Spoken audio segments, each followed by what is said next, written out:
Bismillahirrahmanirrahim. Ustadz, bagaimana cara membangun bisnis tanpa meminjam di bank?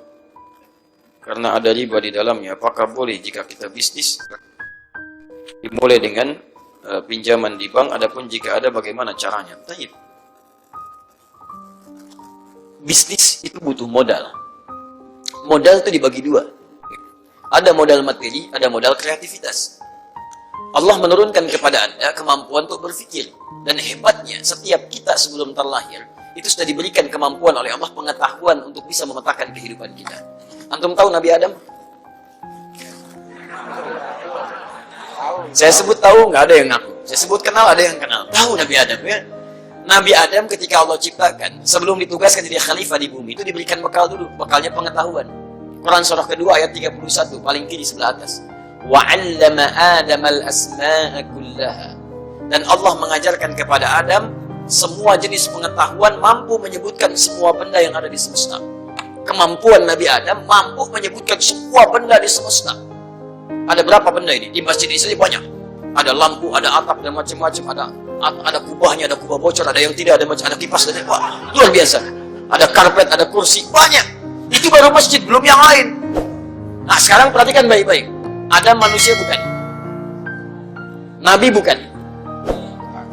Adam, Nabi bukan? Nabi, Rasul bukan? Ingat, Rasul bukan? Yang bilang Rasul angkat tangan. Baik, yang Nabi angkat tangan.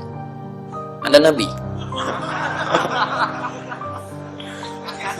Ada Nabi di Lombok ini, luar biasa. Masya Allah. Saya kan katakan yang bilang Rasul, yang kedua yang Nabi angkat tangan. Subuh-subuh sudah ada Nabi. Alhamdulillah. Taib, Adam Nabi bukan Rasul. Kalau Rasul dapat risalah untuk disampaikan pada umat. Kalau Nabi dapat risalah untuk pribadinya dan yang terdekat dengannya. Adam kenapa bukan Rasul? Karena belum ada umat. Adam turun, umat belum ada. Karena ada manusia pertama. Baik, Adam Nabi, Adam manusia. Diajarkan oleh Allah kemampuan pengetahuan. Kita anak cucu Adam. Karena itu disebut dengan Bani Adam. 7 kali disebutkan di Quran. Quran surah 7 ayat 31. Ya Bani Adam khudhu zinatakum inda kulli masjid. Anak cucu Adam. Karena kita anak cucu Adam, berarti sama-sama manusia. Cuma bedanya, Adam alaihissalam Nabi, kita bukan.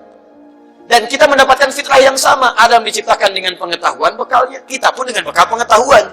Cuma bedanya karena Adam Nabi alaihissalam melekat fitrah kenabian. Fitrah kenabian itu diajarkan langsung oleh Allah.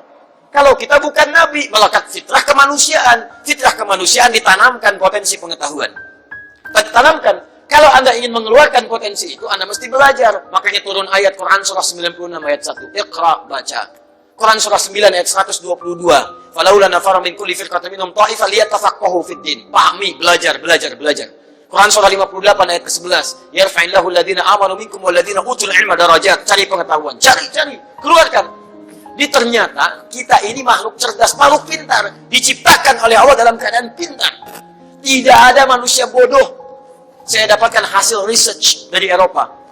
Ternyata yang terbaru sekarang bahkan dari Amerika, dari California, ada research dari Universitas California bahwa manusia itu paling minimal, paling kecil kemampuan otaknya 100 juta gigabyte. Memori manusia paling kecil itu 100 juta gigabyte. 103 saja, 100 juta, 103 tanpa juta itu menghimpun informasi juta. Dan 90% otak manusia itu cerdas, 90%. 5%-nya jenius. Jadi kalau ada yang jenius jangan dulu sombong, cuma 5%. 5%-nya lagi telat. Jadi kalau ada yang terlambat, jangan pesimis karena dia bisa memilih apakah mau jadi pintar atau jenius. 90% pintar. Jadi pintar itu anugerah, bodoh itu pilihan. Balik ke sini. Bagaimana cara menggunakan akal kita dalam teori bisnis tadi? Turun banyak ayat. Silahkan Anda bisa gunakan modal. Modal ada 2. Pertama modal materi. Kalau harta Anda cukup, Anda boleh gunakan itu. Misal saya mau bisnis ukur, bisnis apa? Apa yang mau Anda raih?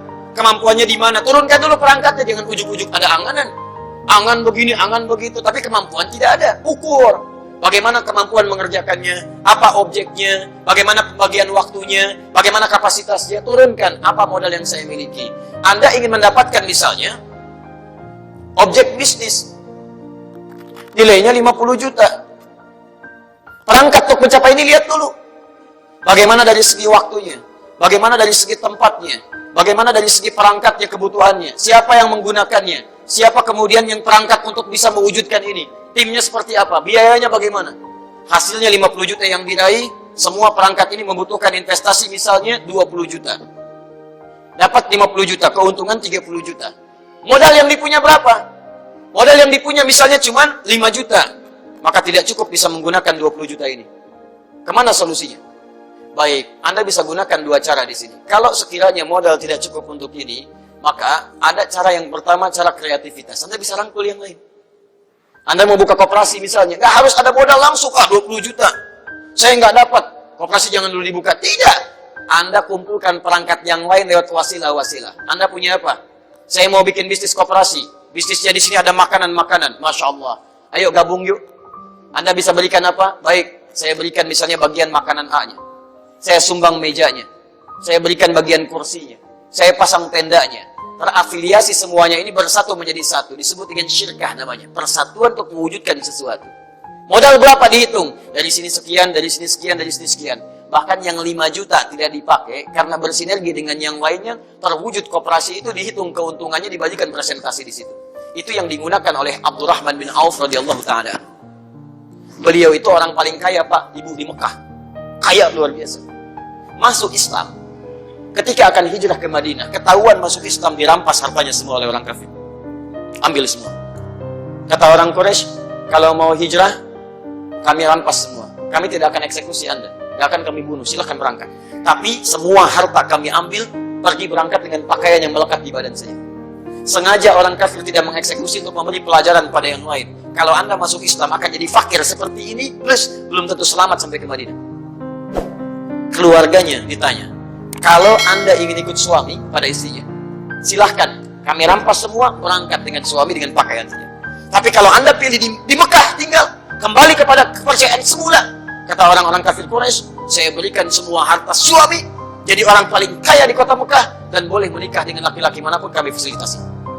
Saya tanya pada ibu, kalau ibu saat itu misal jadi istrinya Abdurrahman bin Auf, misal ibu pilih ikut suami jatuh fakir dan belum tentu selamat ke Madinah, atau tinggal di Mekah jadi perempuan paling kaya dan bebas memilih pemuda manapun untuk dinikahi.